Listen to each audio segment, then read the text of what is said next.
Welcome to Coach2Scale, how modern leaders build coaching cultures. I'm your host, Matt Benelli. Join me as we build a community of like-minded professionals who share the belief that effective coaching improves the performance of every team member. Our mission is to help leaders become better coaches.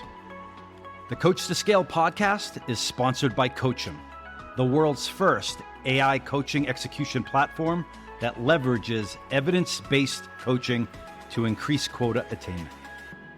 And with that, let's get started. Hello, everybody. Starting off with a quote, the most important investment you can make is in yourself. That quote was from Warren Buffett. And today's guest is a passionate believer in personal development and keeping the sword sharp. He spent 25 plus years practicing what he preaches. Companies like Dell, Oracle, Workday, Zora, and currently he's a vice president at Zendesk and a committed CrossFit coach. Right. Ben Johnson, welcome to Coach2Scale. Thanks, Matt. Really appreciate you having me on today. It's a pleasure and an honor. You look CrossFit, man. That's right. I'm ready, man. I'm ready to get it. Good to see you. All right. Well, listen, I'm excited to have this conversation. I love the perspective, the point of view, and the value system that you bring to the table as a coach and a leader in this crazy business in technology sales. So let me start off with a question I ask a lot of people, which is our industry, our profession is full of different myths. Mm-hmm. Some of them are more prominent than others. But Ben, what's a myth about coaching salespeople or sales leaders that you believe is misguided or maybe even a little bit misunderstood? That's a good one to start with. So I'd say one that I heard a lot, especially starting out in my career, and one of the reasons why I was, if I had any hesitancy in taking the leap, it was, hey, you missed 2 quarters, you're out, right? If you missed 2 quarters of making the number, you're no longer going to have you're going to be looking for a new job. And I'd love to say that every quarter I've been successful and made the number, but like you said, I've been doing this for 25 years and it doesn't always happen that way. But I think that there's a lot. That's 100 quarters, by the way. Exactly. So triple digits. Unfortunately, when you kind of look at the big picture, I've had more success than not. Otherwise, I think I probably would be doing something different. But there's a lot more that goes into a solid salesperson and or sales leader than just the number. It's an important aspect. That's how we're measured. But there's a lot that goes into making a successful salesperson for the long term. And that's something that I've learned. And it's one of the kind of the core tenets that, a lot of the coaching that we do is really to try to get people to that next level so that they will have long-term success, right? Not necessarily focus on this one quarter, but a career. Right. And we had somebody on the show, someone Pat Galvin, and I think his quote was coach to the career, not the quota. Right. Right. Something along those lines. And so that myth of, hey, if you miss 2 quarters, you're not worthy, you're out. We've all heard that. So the opposite of that is what? Somebody goes on a performance improvement plan because their performance needs improvement. Sure. And if you're not making the quota, your performance needs improvement. So probably many, many, many more people should be on performance improvement plans. However, that tool, that development plan is often misused. So somebody goes on a PIP, a performance improvement plan. What is the role of the manager, of the coach when that happens? This may sound controversial, but it's to make sure that they make it through that performance improvement plan, that they, the tenets that we put on there, right? That's the number of meetings, whatever it happens to be, that, we don't just put it on a piece of paper and say, hey, you're not meeting expectations. You need to do these things. A good coach, a good leader is going to try to guide that rep or that manager, whoever they happen to be, coach them up so that they can hit those metrics, so that they can learn from the challenges that they've been facing on a day in and day out perspective, right? So I think the goal is to coach them through that plan, and ideally have them come out the other side a better sales representative, so that they can add value to the company and the culture. Right. Why is that controversial? Um, I think because in a lot of cases, Matt, we don't, the PIP ends up being the last resort. And a lot of times when, I'll talk to my managers and they're like, I've had it with this rep. They're just not listening. They're not, I'm like, well, what have you done? Right. Like, have you coached them up? Have you been on calls with them and given them real time feedback on things they could be doing differently, things that they should have, or things that they should have thought about in preparation for the call, right? Or things that they're going to do after the call to improve their position, right? Those are all things that I think that, if we're not always providing that real time feedback, and not getting the results that we're looking for, I think the PIP is a lot of cases viewed as a punitive tool, as opposed to a coaching tool. And Right. I think Last, the that, nail in the coffin.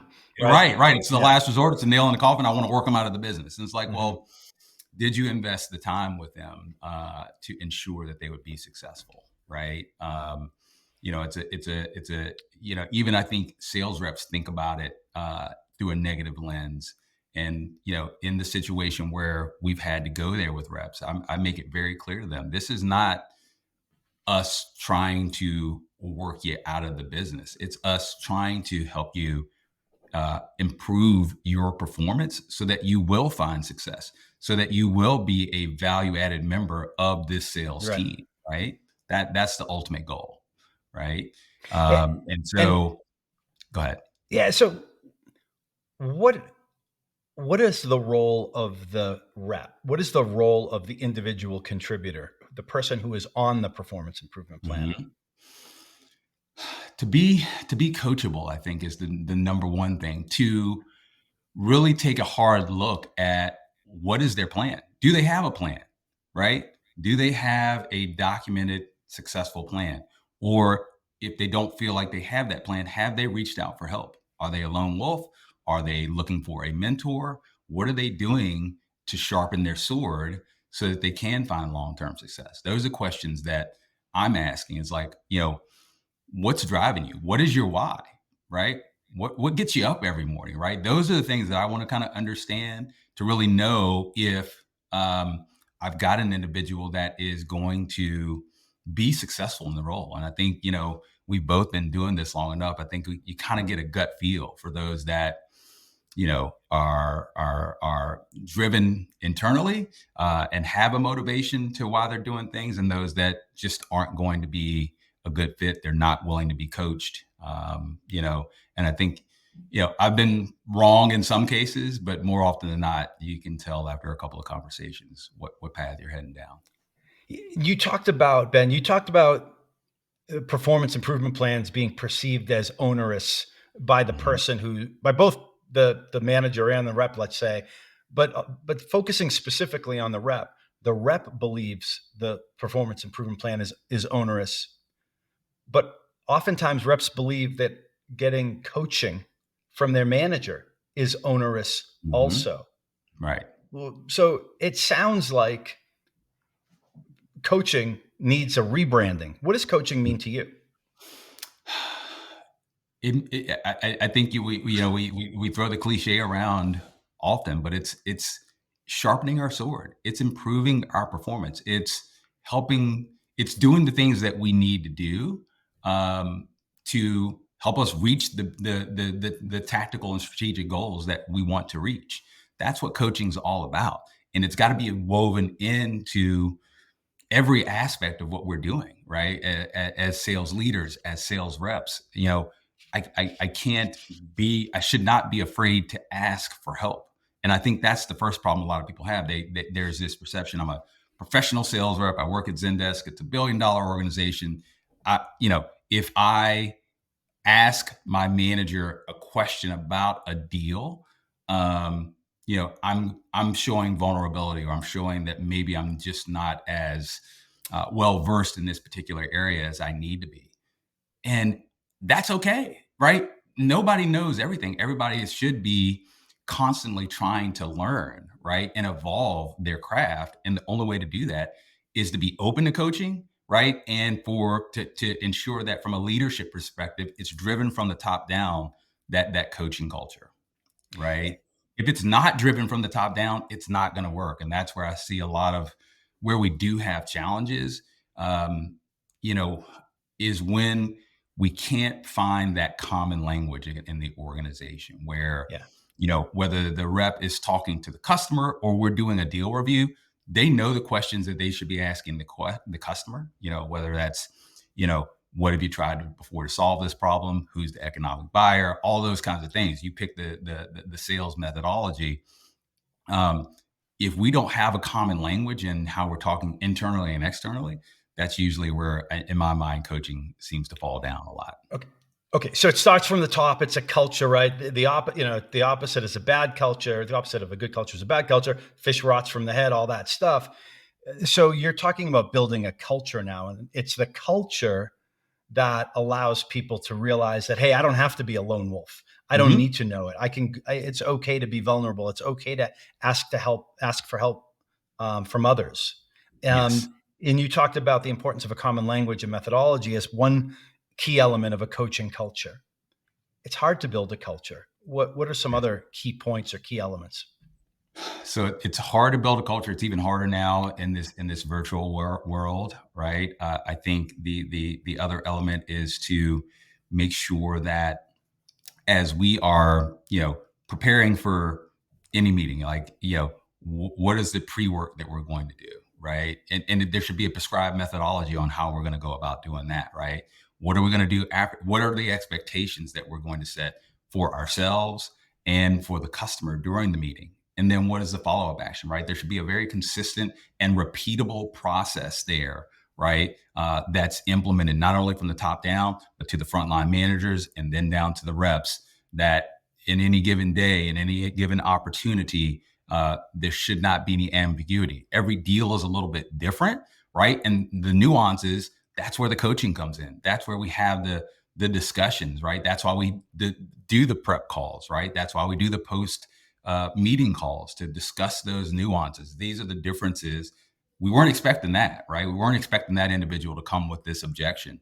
Now, what are we going to do about it, right? It's a very fluid process, right? And one that, as much as we try to layer, a framework around it, we've also got to be adaptable, right? And so I think those are the key components there.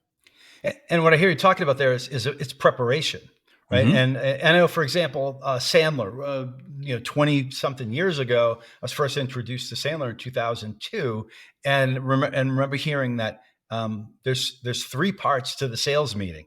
There's the prep meeting, Hmm. there's the meeting itself, and then there's the Hmm. debrief.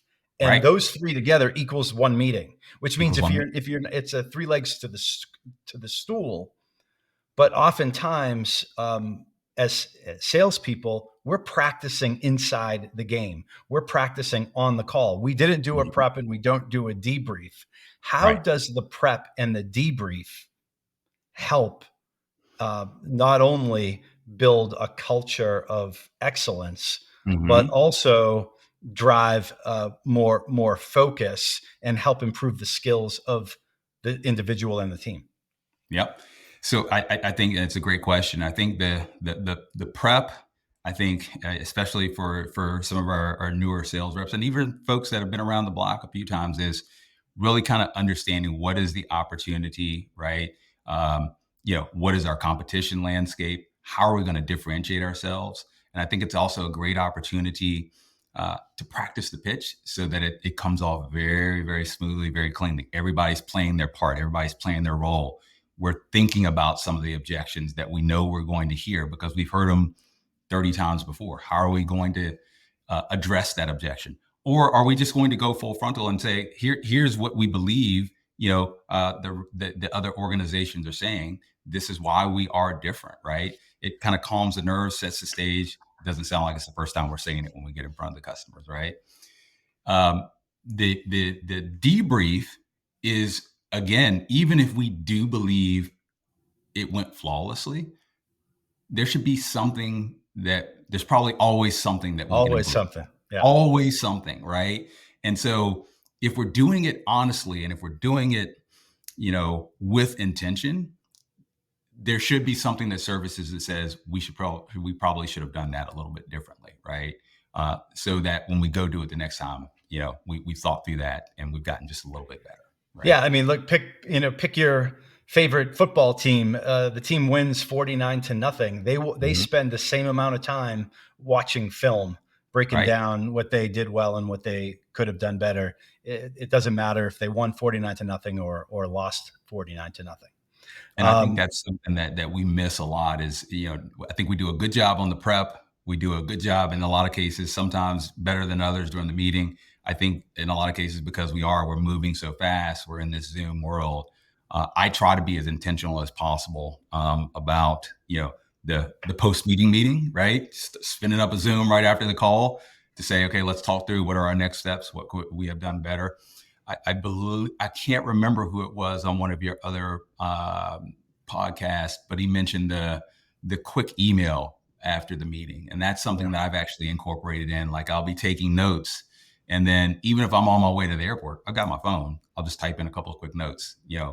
Hey, let's think about this. We probably could have done this a little bit better, and it's been very effective. And oddly enough, both managers and the reps are responding well to it. So No, it's like I said, you can always learn something from somebody. yeah, you have to be open to it, right? That's Right. a mindset. That's coachability. It's the long game, though, Ben. Right? Coaching. You hear a lot of people say, "I don't have time." Right? The pressure's never been greater Hmm. on the CRO and that all the way on down. Right? So that Yeah. pressure is felt by lots. What you're talking about, success doesn't happen overnight. So how do you find the time, or why is the juice worth the squeeze? So again, you have to make the time, right? It's important because that's the only way the business is going to be successful. Yes, in any given quarter, in any given year, there's going to be external challenges that come up, right? There's going to be new product innovation that we need to put into it, right? But we can never lose sight of the coaching aspect of it because that's the only way our reps are going to thrive, right? And so, and look, I've been doing this for a long time, and you're right. It seems like we'll do some trainings at the beginning of the quarter, right? We want people to really focus on, Yeah, whatever that training is, incorporate it into all of our sales notes and all that stuff. And then we'll get into a point in the quarter where it's like, okay, we need as much revenue as possible, and all that's thrown out of the window. And it's like, right. survival of the fittest. And it's like where I've seen us have the most success any, I think Workday was probably the best company where I saw it because of the length of time that sales cycles actually lasted. Mm. It was all about consistency of effort, right? Right? It was about what are we doing to change the game? How are we differentiating ourselves from the competition? How often are we engaging with our prospects, right? And whether you close the deal within a quarter or not, as long as you were doing those things and you were able to articulate it well and making some incremental progress, that was good enough for the Workday culture, right? Because we were trying to displace some pretty large competitors, right? And that doesn't happen overnight, but they never lost sight of that, right? And coaching from the top down was what it was all about. Quarter in, quarter out, QBRs, one-on-ones, all of that was always focused on how are we improving our position. And I think if a lot of other companies kind of took that tact, they would see long-term success. And hey, Workday's still doing really well out there. So then I love that point, because the managers that I coach, the leaders that I work with, struggle when they see, let's say, a rep who's not hitting target, not hitting quota. Mhm. And let's say they put them on a performance plan. The question always is, when do I have to pull the ripcord on this person? Mhm. Like, when are they just not going to make it? When do I make that decision? And it sounds like what you're saying is, as long as they're making progress in the Mhm. right direction, as long as they're coachable, as long as they're trying and they're trending up and to the right, you stick with that person. And it's the person who mentally gives up, the person who is the roller coaster, the Is person the whose role. effort is inconsistent, that's Mhm. where the problems come in. That That's where the problem is in my mind. The bulls in the china shop, right? The very inconsistent ones, the ones that are not coachable, right? Those are the ones that I really have a challenge with. I think for those that, for whatever reason, it's just not clicking. Yeah, at some point, the question actually becomes, why are they staying? Right. Because Mhm. again, none of us are here for just the base salary. We're looking for that upside. Right. And so, if we're going 2, 3, 4 quarters and it's just not clicking, that's where, from a coaching and mentorship perspective, that's where my mind goes is, hey, you know, Matt, like, it's been 4 quarters. Are you Like, happy how are here? you feeling? How are you feeling? Like, what Right. is your long-term goal, right? Oh, And and that's where those conversations. oftentimes I bet you find out when you ask that question, they don't have one. They don't have a long-term goal. No, And they don't. that's part of the problem. So And Ben, coming back to it though, this whole thing of to some people is like, yeah, that's a pie in the sky, right? This coaching, this development of people, personal development, keeping my sword sharp. It's like people are like, yeah, that sounds great in an ideal world. I don't live in that world. I don't have time. How do you make the time? And I've heard of you in the past. You always had this mantra of you know, must do's and how to's. Can you talk a yes, little bit about that? absolutely, absolutely. I mean, and I think that's, the good way to kind of look at it. We've got to make the time. Like, yeah, time is limited. That's our most valuable asset, and we've got to figure out how to manage it. And so when you look at things through the lens of, must do's and how to's, the must do's, updating Salesforce, right? Number of meetings, right? You know, pipeline generation, right? Those are, all, completing the trainings that are assigned to you in a timely fashion. Those are all kind of table stakes for the job, right? And things that we all have expectations that must be done. And so one of the things that I like to do is be very, very clear on what those things are, reiterate them as many times as I possibly can, because one of the things that, I talk to my leaders about all the time, my frontline managers and even reps when we're doing all hands calls. I like the coaching. I like the mentoring. I like going and getting in front of your customers, right? To help them solve their business challenges. I don't necessarily want to, you know, if you will, manage you and ask you why you haven't updated your Salesforce notes, right? And Babysitting. babysitting, right? I don't want to babysit you. I want to help you grow. I want to help you learn. But if I always am being pulled back by my manager going, hey, forecast was supposed to be submitted on Thursday. Why are these 5 reps? Why haven't they submitted? Right. That's something that drives me batty. And so, from a how to's perspective, or excuse me, a must do's perspective, I make it very clear on what that list of things are, and Very then clear. that opens up a lot more time for us to focus on the how to's. Right. But, how do we deliver that value proposition with excellence? Right. How do we objection handle? Right. How do we get to the economic buyer? Let us focus together on those things and not the basic blocking and tackling, right? Yeah. And I think, the more we can be clear, crystal clear, like, so that there's no ambiguity around it, like, because I think when you do that, when it doesn't happen, you can go, you got the memo, right? It's like, Yeah, what happened there, right? you're saying it a lot nicer than a former friend and colleague, Jim Seeve, when he Uh, talked about what the table stakes right. are of like updating CRM and all of that, right? Right, Yeah, right. yeah. It's Yeah, work. nothing drives me badder. As a matter of fact, I was landing in Madison, Wisconsin, 2 weeks ago, and sure enough, I get a Slack from my manager. She's showing me the Salesforce report. She's like, She's "This was supposed to be babysitting you. done. This was supposed to be done 3 weeks ago." But she was pointing it out from a rep, right? And I said, I can't make any excuses for the individual. I own it. I'll fix it. And that's a I'm like, when I had to have the discussion with the rep, I'm like, there were 3 emails, a couple of Slacks. I remind you in the all hands what happened here. And doesn't matters not what the answer was, but those are things that, again, I think if you have an always on coaching culture, there's always going to be anomalies like that. But I think you can minimize that and really focus on the task at hand, and making sure that everybody is up leveling. When you talk about culture, though, I think it does matter what the answer to that is. Because Hmm. if the answer is some BS excuse, Right. right? The corporate salute, like, oh, the system stinks or this or that, Yeah. Oh my, like that. Yeah, that's a problem. I mean, if that it's is a anything problem. other than it has to be the same response you had to your boss. No Right. I excuses. I own it. got it. I own I it. own it. Right.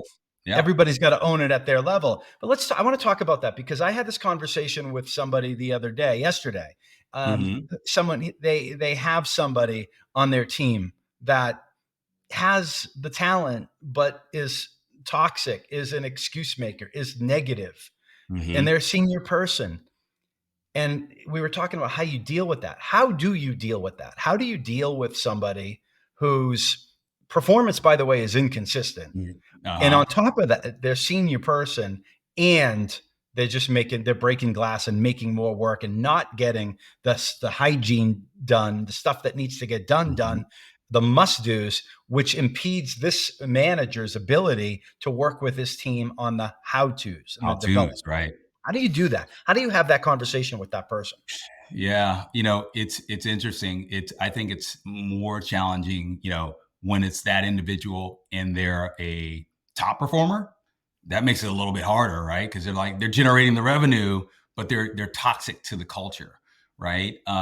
If they are inconsistent, and there are things that I can point to, like their response when I call them out on why you haven't done those things, like pipeline generation, like making the number, you know, with all that documented, I can go to them and say, "Hey, look, I mean, we've got a problem here, and like you're in a position where you're a senior member of the team, where you could actually be helping the leadership team and bringing everybody up a level, but you're kind of going in a different direction. And here are the examples, right?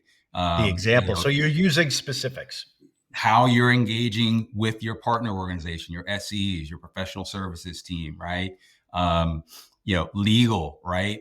A lot of people, and I've seen it over time, have a sense that these partner organizations work for them. And that's one thing I'll always call people out on is they don't work for you. They're your partners, right? They're helping you progress these deals. You've got to address them as such, right? Especially if you want them to move fast, right? Yeah. um, and so, like, being able to provide very specific and concrete examples of when the behavior was a little out of sync, where activity wasn't at the right level, where consistently we've asked you to do certain things as far as keeping things updated and it hasn't happened. There's not many answers they can give other than, "Hey, I'm going to work to fix it," right? And then from there, we're going to document that conversation, and then I want to see So improvement. If I don't see the so improvement, we've got a problem. so and what if they say, "Oh, I'm gonna work on that," and then they don't. Do you have a candid conversation that says, I, "Hey, we've had this conversation a couple of times before. What's going to Mhm. change now?" I mean, how direct do you get? I always end, and I got this from Blair Tolbard: deeds, not words. You can tell me whatever you want. And I tell a lot of customers this: you don't know me from Adam. So ideally my deeds will back up the words that I'm telling you. And I leave a lot of reps of that, or managers, at the end of conversations. Deeds, not words. Tell me whatever you want. I need to see it. If I don't see it, we're going to have a more frank and candid conversation, uh, up and into separation of employment. If it starts getting really bad, um, I've got a pretty long fuse, I think. Probably, some people probably say too long, especially in this business. But even for me, at some point, they reach the end of the fuse, and Yeah, I'm never going to yell. I'm not a yeller or a screamer, but I'm going to say, "Hey, we've had this conversation enough times. I've got no choice, right? yeah. You put me in a position where I can't defend the indefensible anymore." And that's Act usually it. how that conversation ends: is you've put me in a position where I cannot defend the indefensible anymore. And I've told you what those things are. You've told me you're going to correct them, and you haven't. And most people get it and most people He- don't want to be part of the problem. They often don't know, and so this continued uh, work, this continued not adhering to what needs to be done, is Mhm. oftentimes they're just oblivious. And someone needs to hit them between the eyeballs with the reality and the consequences of what they're doing. And I love the Blair shout out, acta non verba, like deeds, not Yeah, yeah, words. yeah, yeah. Excellent.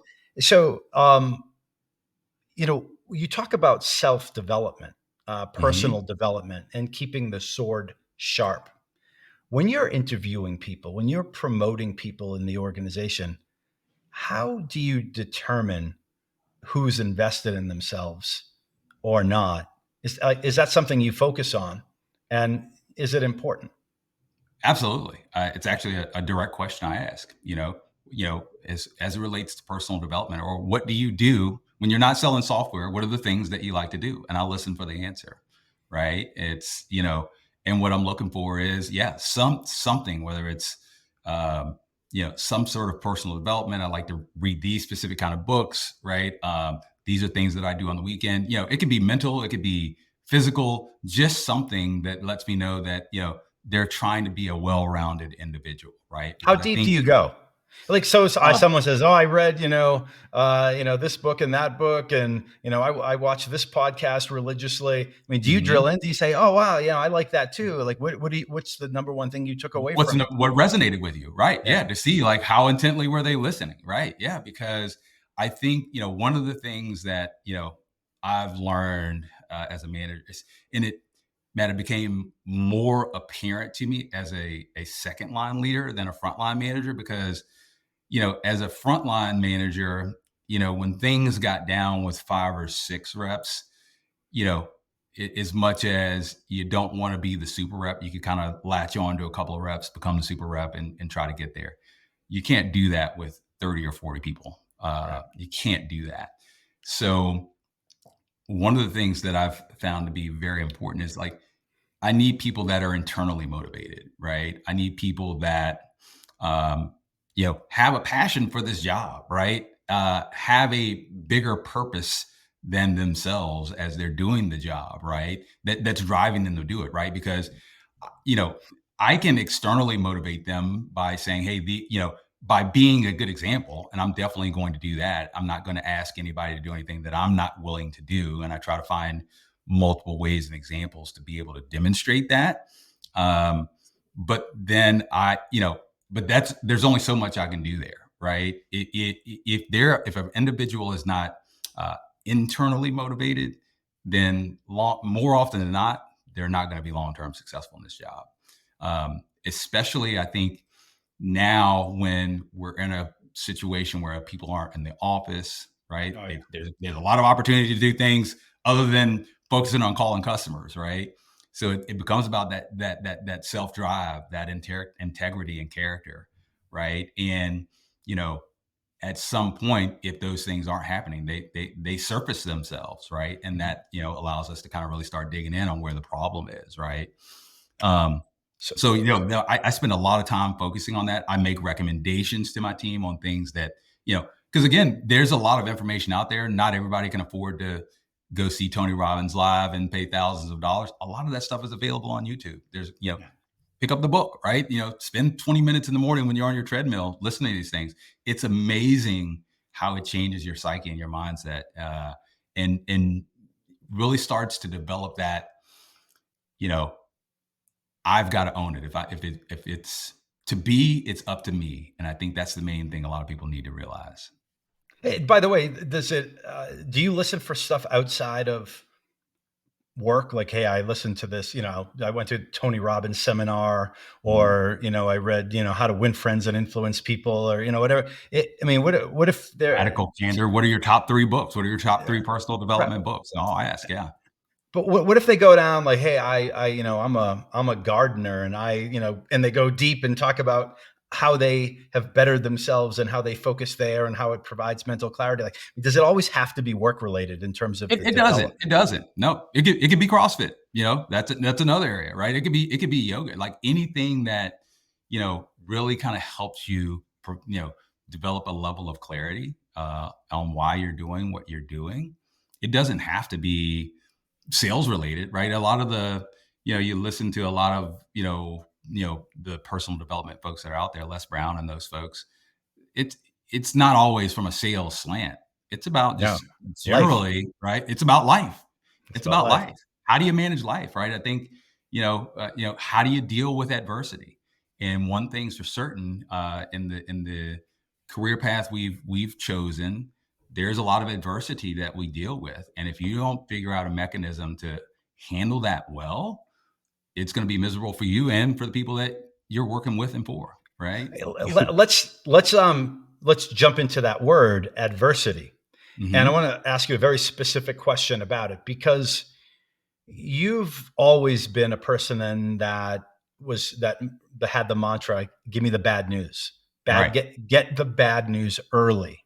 Hmm. And there is adversity equals bad news about, the forecast, the deal, like there's a lot of different ways. But with vis-a-vis the forecast, um, why is it important to get the bad news early? And what is preventing that from becoming institutionalized in every sales team in the world? Because still, to this day, the vast majority choose to have the happy ears at multiple levels and stick their head in their sands. And these are bad people that are doing this. These are No. very good, professional, intentional, well-meaning people. Yeah. Why? It's the age old question, and it's funny you say that because it's exactly what happens, right? It seems like the bad news, or whatever you want to call it, or what I always like to say is that the truth actually starts to come out as more and more as the quarter starts to wane away, right? Yeah. The Ben, real truth of what's it's really the going on. forecasts were a little tight. We're metal Yeah. on metal, good news and bad news, right? Right. You Right. start to So listen and like, hear them. Yeah. yeah, you've heard them all, right? And so the reason why it's important to get the news out on the table early is it gives us an opportunity to either react or release, right? Maybe we shouldn't be involved in this opportunity anymore, right? Maybe we should let it go and decide to amicably part ways before, we get into a situation where, we're just going to end up losing anyway, right? Yeah. Um, but in the situation where we do feel like we have a good shot, you know, the longer we sit on that piece of information, one for fear of, oh, I'm going to have to ask for a bigger discount, or I don't think we will do this, or I'm not sure how we could accommodate that contractually. Well, that's from your perspective and point of view. If we put the objection on the table, maybe somebody in the organization has seen something like this before and we can do something about it. If Mm, you wait till the last day of the quarter, right? I've got no time to respond, yeah. right? So like it's too late then. It's even when you think back to, you know, and I'm guilty of this too. I distinctly remember one time I was a rep back at Oracle, and I went and knocked on Jeff Perry's door.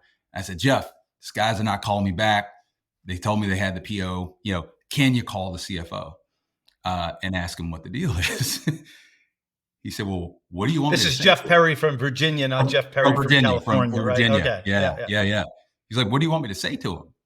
Well, I want you to ask him where the deal is. He's like, Ben, I've never talked to the guy before. He's like, I'm pretty good at what I do, but I don't have an S on my chest, right? So You, that's a you don't have valuable the, lesson. again, Pat Galvin would say, you don't have the magic beans.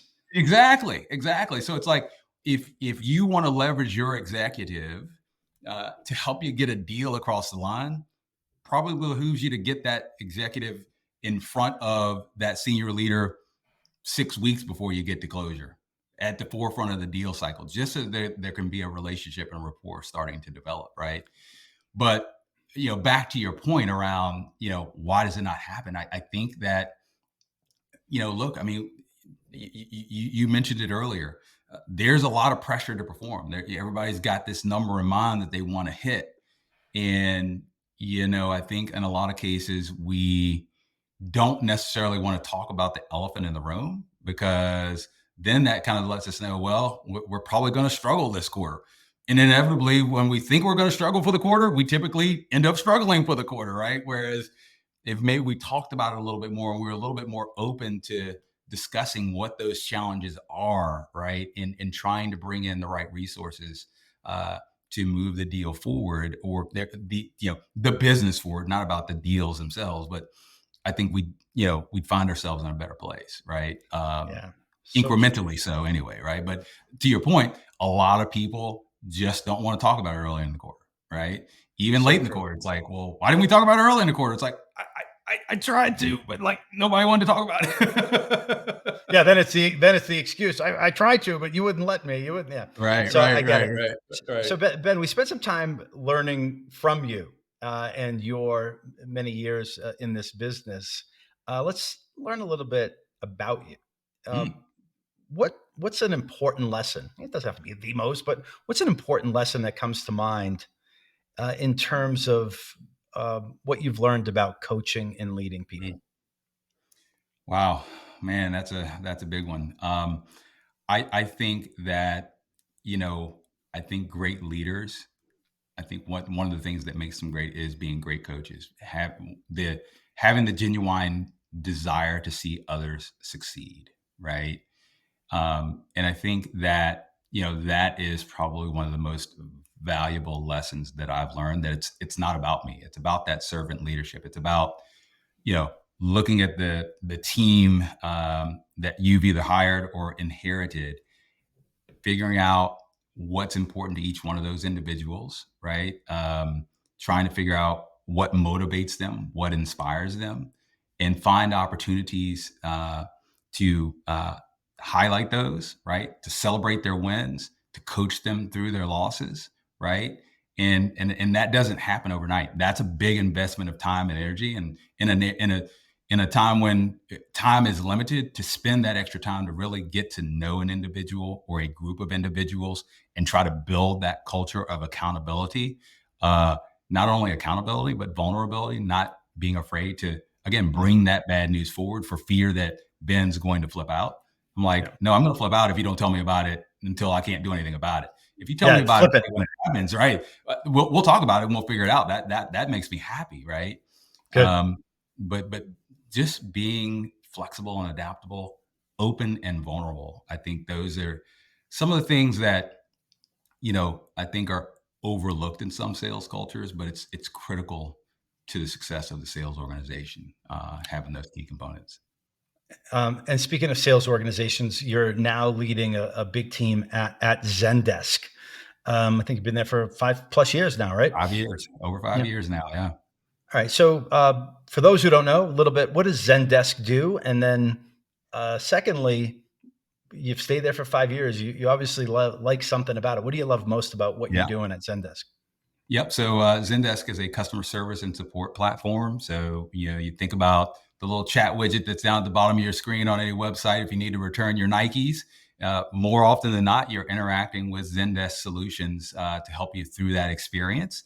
Um, so yeah, I've been here for 5+ years now, and I started back at Zendesk when we were just south of 400 million in revenue, and I think we're now we're private, so who knows? But I know we're about $1.5 billion organization.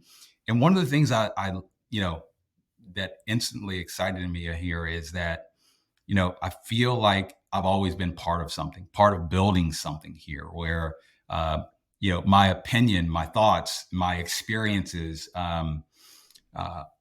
Were important to the organization. They solicited my opinion and feedback. Whereas, in Unlike some at home. Unlike at home. unlike at home, exactly right. They're like, no, this is how we're going to do it, right? In some larger organizations, you just kind of become a number, and it is what it is, right? You Yeah. just kind of make it. You got to just march to the beat of the drum, and that's one thing I've really loved about Zendesk is I really feel like uh, I've been an integral part of getting the company to where it is today. And that's one of the reasons, I'm still here, is because I helped establish it. It's like part of me now, right? It's like it's ingrained in me now. And I want to continue to see it be successful, and watch it grow. Right. And it has the only thing constant is change. I mean, that applies at Zendesk. Oh yeah, It's been an interesting journey, but yet the for culture is sure. still awesome. You still feel part of it, and it's in your blood. And being part of it and feeling like your opinion matters sounds like it's contributed to your longevity there.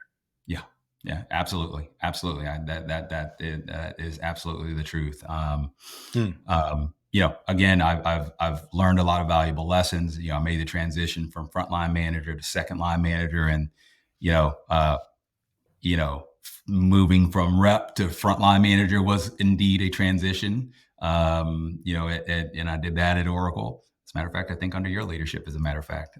So that was awesome. And then, moving from, frontline to second line here, I had to actually basically recreate, pretty much not everything, but a lot of how I approach my day to day.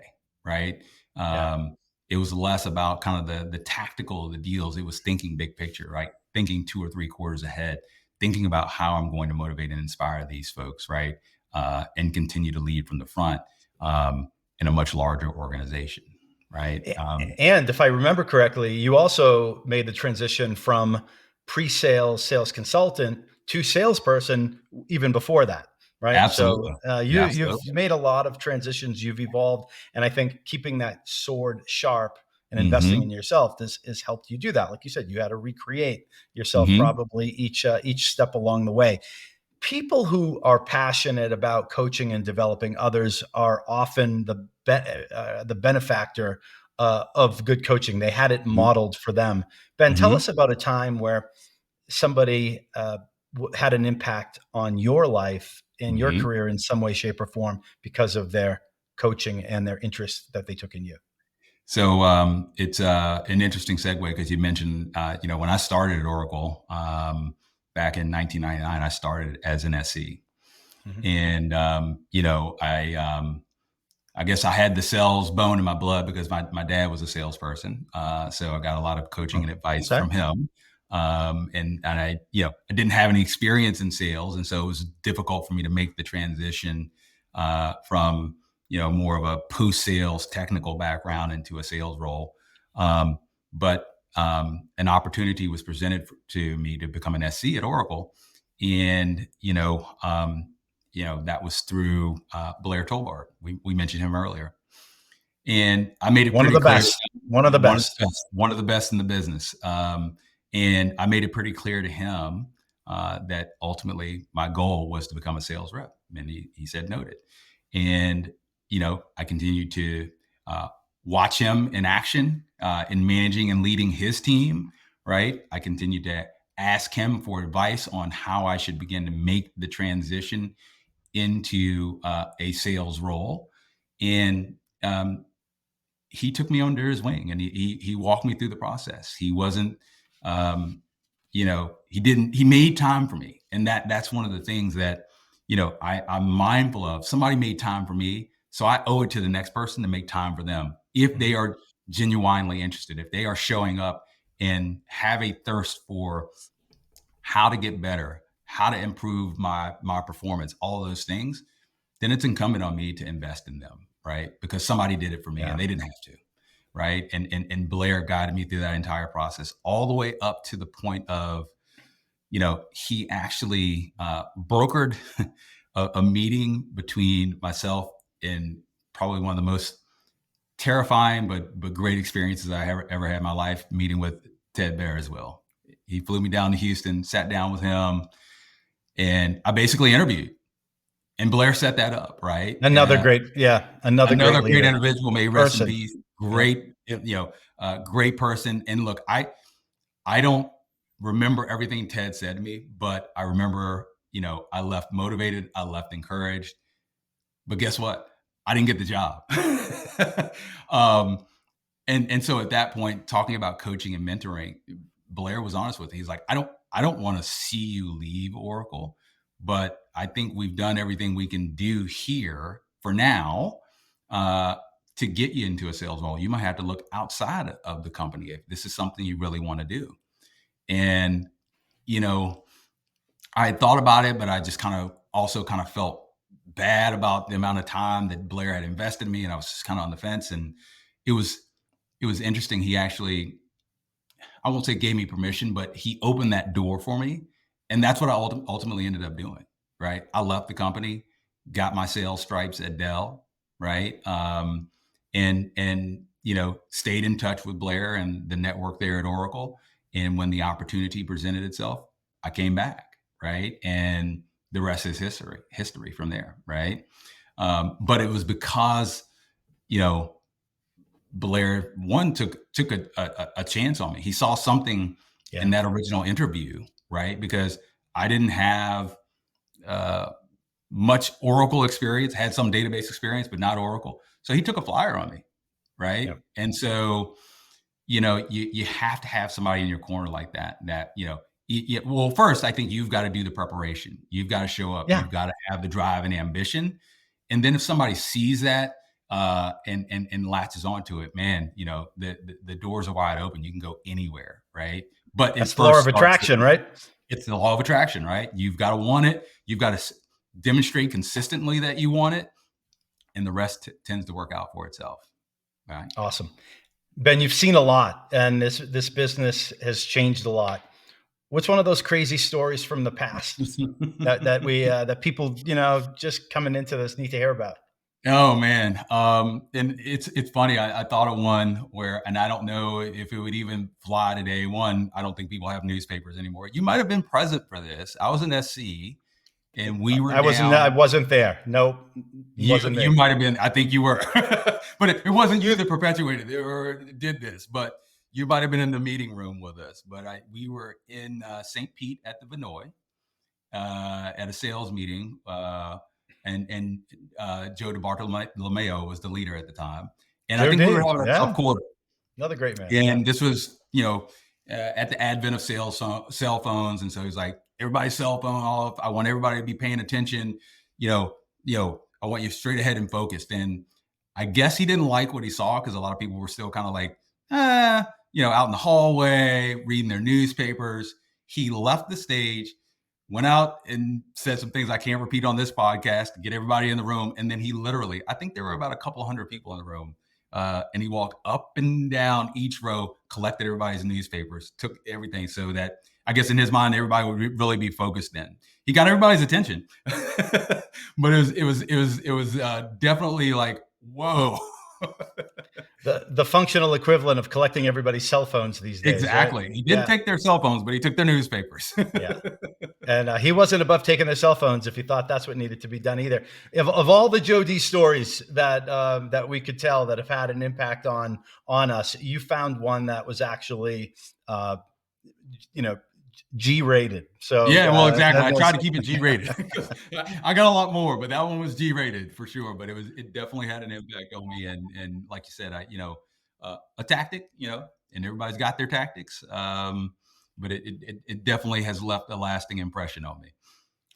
Ben. Last question: what advice do you have for the person who's grinding away, Mhm. wants to make an impact, but for whatever reason, he or she's not getting the support, they're not getting the development, they feel more like a name or like a number Mhm. rather than a valued part of the team, and just like it's sink or swim, and it's not that culture of Mhm. coaching and development. What do you tell that person?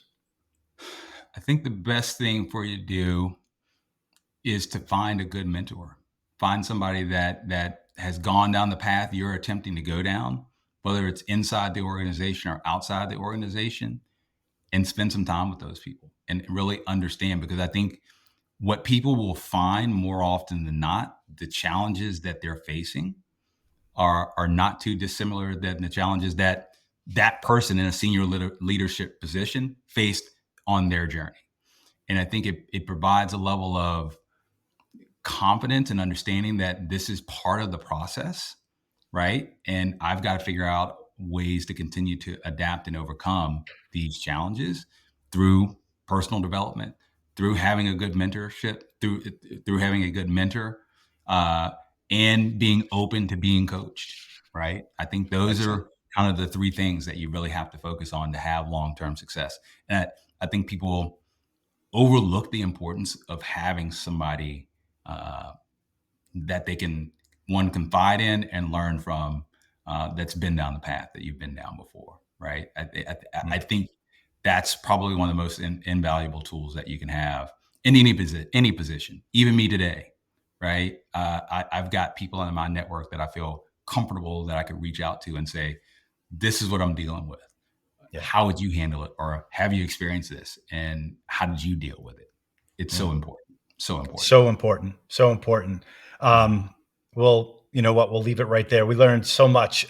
Talked about the importance of sharpening your sword. We talked about deeds, not words, the must do's and the how to's, and the importance of mentorship. Yeah. Ben, thanks so much for sharing your wisdom with us today. Matt, thanks for having me. I really appreciate it. And wishing you guys all the best. Awesome. And for everybody out there, if you liked what you heard today, share it with others. Most importantly, subscribe wherever you're consuming this podcast and engage in the comments. Tell us one thing you took away. Tell us something you liked. Tell us something you didn't like. Tell us something you'd like to hear about in the future. We listen. On behalf of Coach2Scale, it's a pleasure to host this podcast. And until next time, coach them if you want to keep them. We hope you've enjoyed this episode of Coach2Scale, How Modern Leaders Build Coaching Cultures. For show notes and other episodes, visit us at coachem.io. That's COACHEM.io. And follow us on Twitter at CoachemNow. See you all next week. Thanks for joining. And remember, coach them if you want to keep them.